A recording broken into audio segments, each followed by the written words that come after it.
So farm work extends beyond just what you see here, beyond just interacting with the animals. There is some paperwork involved. For instance, last night I did my AOA, Alpaca Owners Association registrations. So what this is that the blood cards that we had Dr. Frank come out and take for us a couple of weeks ago, I'm finally getting around to registering them. And so you type in their name on the internet and then you have to search. So the blood cards do two things.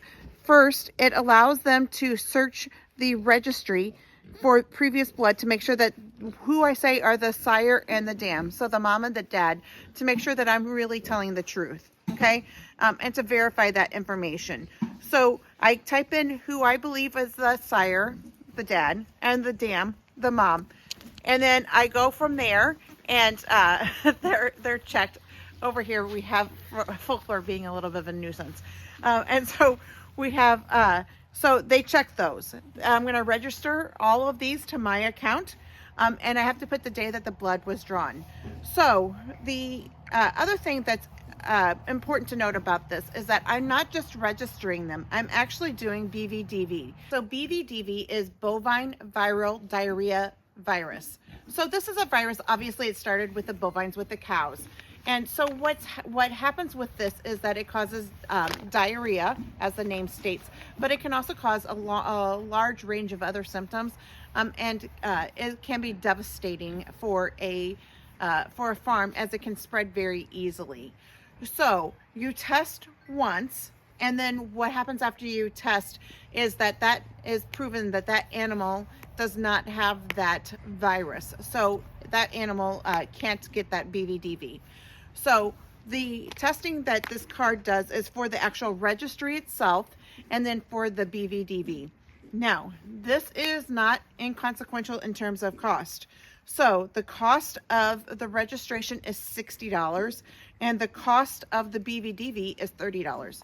So I had each of these cards that I was sending is $90. I'm registering 11. So we had 12 animals born here on the farm this year. So I am registering 11. I am not going to register Genevieve. And the reason I'm not registering Genevieve is she's a hermaphrodite. She will never breed. And so there's no reason to really register her. So I spent $990 registering the 11 cria, or babies, that we had this year. So it's not inconsequential, the amount of money that has to be paid to register them. You could officially not register animals, but that's really not the right way to do things. Additionally, if you want to go ahead and breed these animals and have the offspring registered, the sire and the dam do need to be registered. So it is really important. Also, if you ever wanted to go to an alpaca show, they have to be registered. So for all these reasons, I do believe that the importance of the registry, but it is a cost that should be known and should be taken into account whenever you start breeding animals. I hope you found this interesting. Let me know if you have any other questions about any of the registry or about any other topics.